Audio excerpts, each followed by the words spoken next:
মুকলি হল কংগ্ৰেছৰ নিৰ্বাচনী ইস্তাহাৰ হাত শক্তিশালী হলে কি লাভ হ'ব আপোনাৰ সময়মতে পুঁজি মুকলিৰ গ্যাৰান্টি নিৰ্মূল হ'ব অৰুণোদয় আঁচনিৰ দুৰ্নীতি ৰাজ্যত পঞ্চায়ত নিৰ্বাচনৰ বতৰ প্ৰতিশ্ৰুতিৰ বন্যা বুৱাইছে ৰাজনৈতিক দলসমূহে ৰাইজৰ মাজত থাকি নতুন অসম গঢ়াৰ প্ৰতিশ্ৰুতি দিছে প্ৰতিটো ৰাজনৈতিক দলে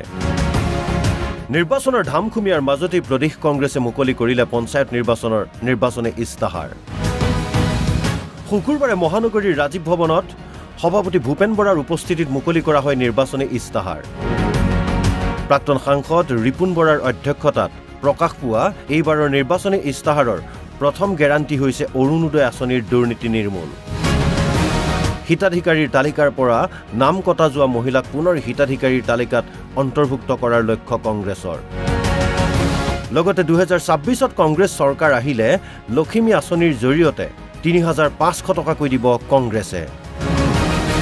লগতে লাখপতি বাইদেউৰ আঁচনিৰ সফল ৰূপায়ণ PMAYৰ অৰ্ধনিৰ্মিত গৃহসমূহ সম্পূৰ্ণ নিৰ্মাণ সময়মতে সকলো পুঁজি মুকলি কৰা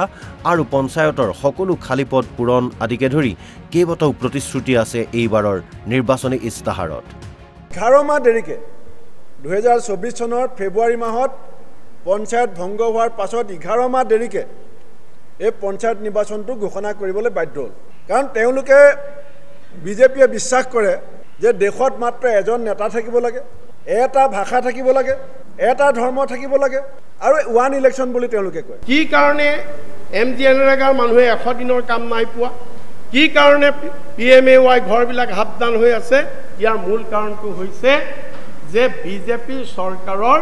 ডাবল ইঞ্জিন চৰকাৰ বুলি কৈ অহংকাৰ কৰা বিজেপি চৰকাৰৰ অকমান্যতা কংগ্ৰেছৰ নিৰ্বাচনী ইস্তাহাৰৰ প্ৰতিশ্ৰুতিয়ে মন মুহিব পাৰিবনে ভোটাৰৰ সকলো স্পষ্ট হ'ব নিৰ্বাচনী ফলাফলত ভিডিঅ' জাৰ্নেলিষ্ট মনমোহন শৰ্মাৰ সহযোগত বিচিত্ৰ ৰাজবংশীৰ ৰিপৰ্ট NB নিউজ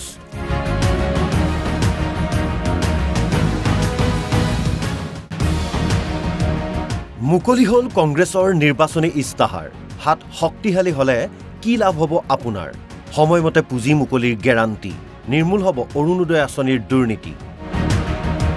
ৰাজ্যত পঞ্চায়ত নিৰ্বাচনৰ বতৰ প্ৰতিশ্ৰুতিৰ বন্যা বুৱাইছে ৰাজনৈতিক দলসমূহে ৰাইজৰ মাজত থাকি নতুন অসম গঢ়াৰ প্ৰতিশ্ৰুতি দিছে প্ৰতিটো ৰাজনৈতিক দলে নিৰ্বাচনৰ ধামখুমীয়াৰ মাজতে প্ৰদেশ কংগ্ৰেছে মুকলি কৰিলে পঞ্চায়ত নিৰ্বাচনৰ নিৰ্বাচনী ইস্তাহাৰ শুকুৰবাৰে মহানগৰীৰ ৰাজীৱ ভৱনত সভাপতি ভূপেন বৰাৰ উপস্থিতিত মুকলি কৰা হয় নিৰ্বাচনী ইস্তাহাৰ প্ৰাক্তন সাংসদ ৰিপুন বৰাৰ অধ্যক্ষতাত প্ৰকাশ পোৱা এইবাৰৰ নিৰ্বাচনী ইস্তাহাৰৰ প্ৰথম গ্যাৰান্টি হৈছে অৰুণোদয় আঁচনিৰ দুৰ্নীতি নিৰ্মূল হিতাধিকাৰীৰ তালিকাৰ পৰা নাম কটা যোৱা মহিলাক পুনৰ হিতাধিকাৰীৰ তালিকাত অন্তৰ্ভুক্ত কৰাৰ লক্ষ্য কংগ্ৰেছৰ লগতে 2026ত কংগ্ৰেছ চৰকাৰ আহিলে লক্ষ্মী আঁচনিৰ জৰিয়তে ৩৫০০ টকাকৈ দিব কংগ্ৰেছে লগতে লাখপতি বাইদেউৰ আঁচনিৰ সফল ৰূপায়ণ PMAYৰ অৰ্ধনিৰ্মিত গৃহসমূহ সম্পূৰ্ণ নিৰ্মাণ সময়মতে সকলো পুঁজি মুকলি কৰা আৰু পঞ্চায়তৰ সকলো খালী পদ পূৰণ আদিকে ধৰি কেইবাটাও প্ৰতিশ্ৰুতি আছে এইবাৰৰ নিৰ্বাচনী ইস্তাহাৰত 11 মাহ দেৰিকে 2024 চনৰ ফেব্ৰুৱাৰী মাহত পঞ্চায়ত ভংগ হোৱাৰ পাছত 11 মাহ দেৰিকে এই পঞ্চায়ত নিৰ্বাচনটো ঘোষণা কৰিবলৈ বাধ্য হ'ল কাৰণ তেওঁলোকে বিজেপিয়ে বিশ্বাস কৰে যে দেশত মাত্ৰ এজন নেতা থাকিব লাগে এটা ভাষা থাকিব লাগে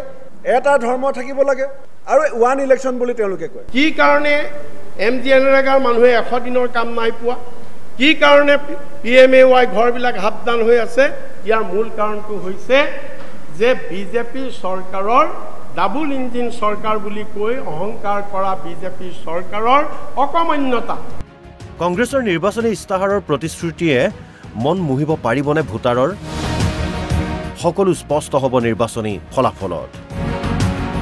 ভিডিঅ' জাৰ্নেলিষ্ট মনমোহন শৰ্মাৰ সহযোগত বিচিত্ৰ ৰাজবংশীৰ ৰিপৰ্ট NB নিউজ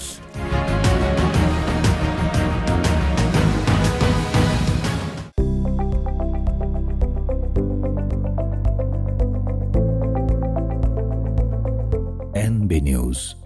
সহজ সৰল ভাষাত নৱভাৰতৰ কথা